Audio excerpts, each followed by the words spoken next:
लकड़ी काटते हुए मदन पसीने से लथपथ है और थक चुका है। उसका चेहरा असंतोष से भरा है। मदन खुद से बड़बड़ाते हुए, यह मेहनत और यह गरीबी कब तक चलती रहेगी? अगर कोई चमत्कार हो जाए, बस एक चमत्कार। अचानक एक तेजस्वी नीले रंग की चिड़िया नीलकंठी एक ऊंचे पेड़ से नीचे आकर मदन के पास एक शाखा पर बैठती है। चिड़िया के पंखों से हल्का सुनहरा प्रकाश निकल रहा है।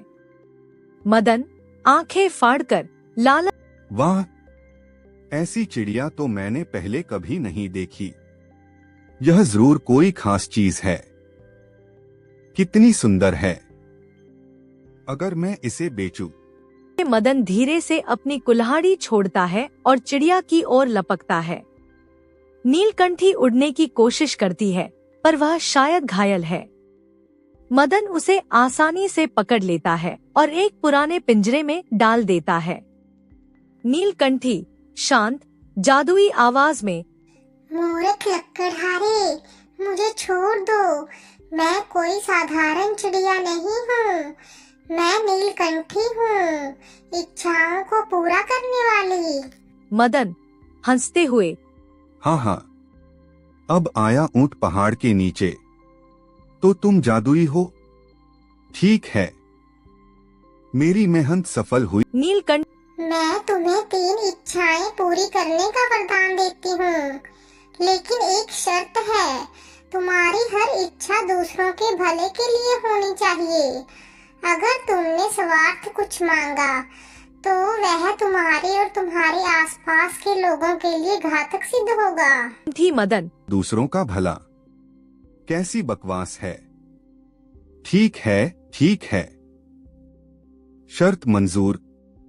अब मेरी पहली इच्छा सुनो। झुंझलाहट से मदन पिंजरे के साथ झोपड़ी में आता है। उसकी पत्नी माया चिंता से उसका इंतजार कर रही है। क्या हुआ?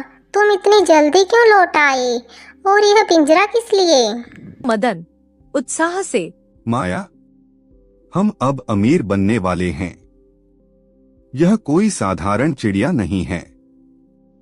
यह जादुई चिड़िया है नीलकंठी।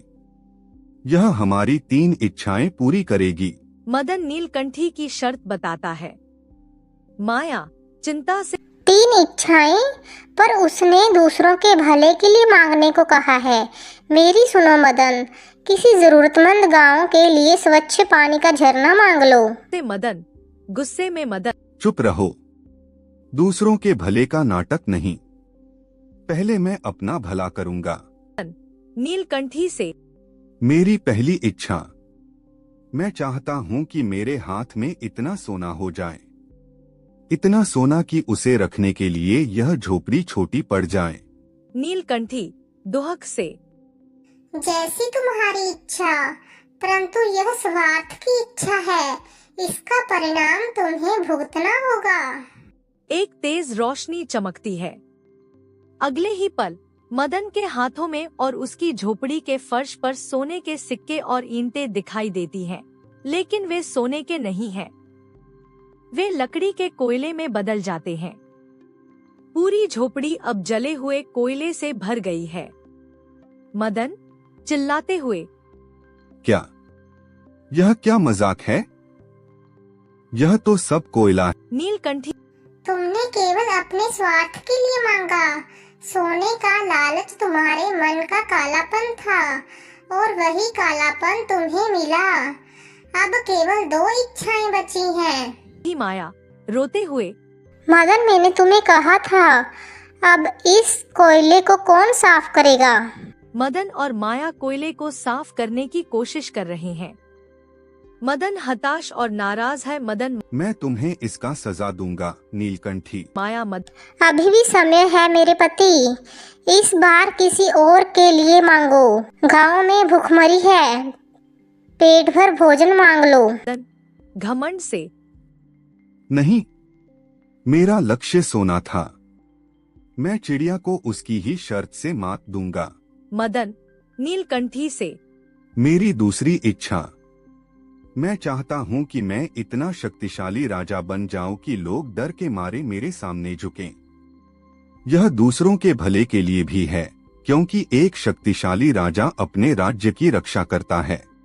नीलकंठी चेतावनी देते हुए, शक्ति का लोभ विनाश लाता है। फिर से तेज रोशनी चमकती है।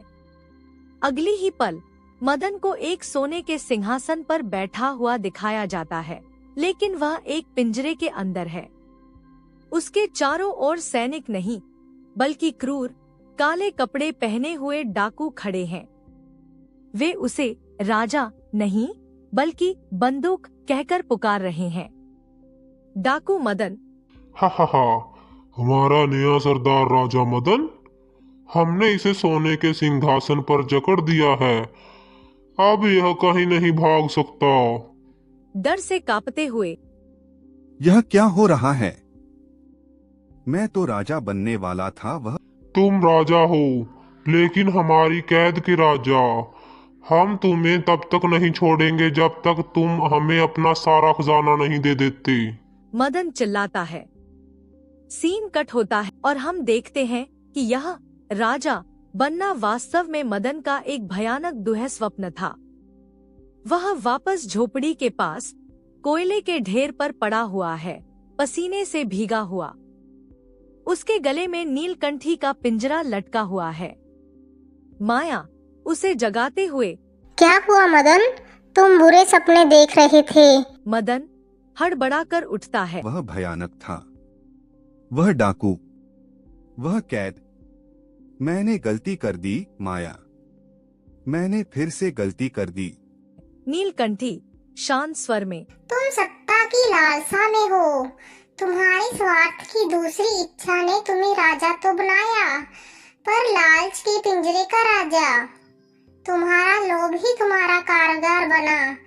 अब केवल एक अंतिम इच्छा बची है। मदन पिंजरे को नीचे रखता है। वह घुटनों पर बैठ जाता है।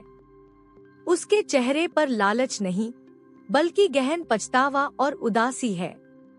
मदन आंसू बहाते हुए, हे नीलकंठी, मुझे माफ कर दो।